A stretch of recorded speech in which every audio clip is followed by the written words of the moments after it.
तो देव ठाई पडेना येम यातना चुके. म्हणजे जेपर्यंत तो देव दिसत नाही तेपर्यंत येम यातना चुकत नाही. मग आता येम यातना चुकावची या मनुष्य देहामध्ये काही येम यातनेत भोगण्याकरता जावाचा. हरी विन जन्म नरकची पैजाना. हरी विन जन्म, जन्म म्हणजे नरक म्हणजे काय? आपण जो संडास करतो त्या संडासातून जे किडे निर्माण होते तेथीच जन्मतेत ना तेथीच मरते. या पद्धतीनं जर आपण आपला जीवन जगावता का हरी ओळखून आपला जीवन जगावचा. यमाचा पावना प्राणी होय हा शब्द ठेवलाय ना, आयताच पाहुणचार झाला ना. मग हरीची आता ओळखी करता येतो ना.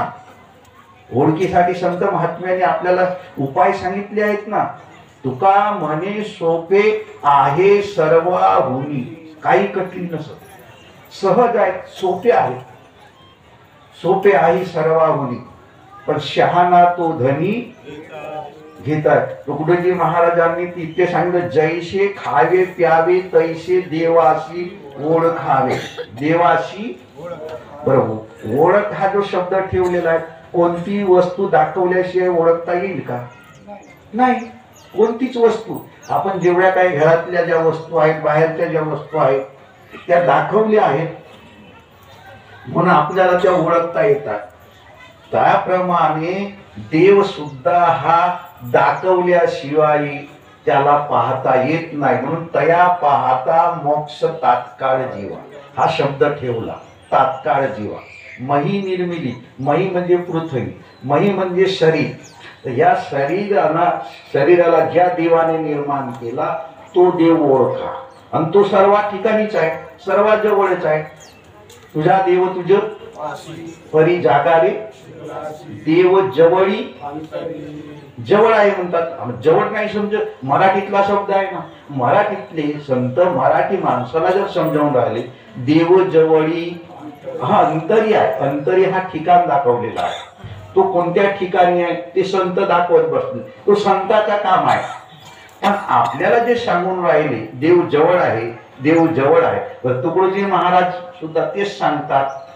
सच्चा भगवान है शरीर में, हे कबीर महाराजचं म्हणणं आहे. सच्चा भगवान है शरीर में देखता नहीं गवार. सच्चा भगवान है शरीर में देखता नहीं गवार. माया में अंधा भया डूब मरे. दुनिया ऐसी बावरी पत्थर पूजन जाए. सच्चा भगवान छोड़ के शरीर में उसको कबू न. सच्चा भगवान, तर शरीर म्हणजे आपला शरीर आहे ना. हा समजते ना तुम्हाला? मराठीतले शब्द जर मराठी माणसाला जर समजले नाही तर कोणाला समजते? आता हे कितीतरी प्रमाण संत महात्म्यांनी ठेवले. कबीर महाराज म्हणतात मोको कहा धुंदे बंदे मैं तो तेरे पास में. तेरे पास में म्हणजे दुसऱ्या जवळ, तुझ्या जवळ. नामय जप में, नामय तप में, नामय व्रत उपवास में, नामय कर्या कर्म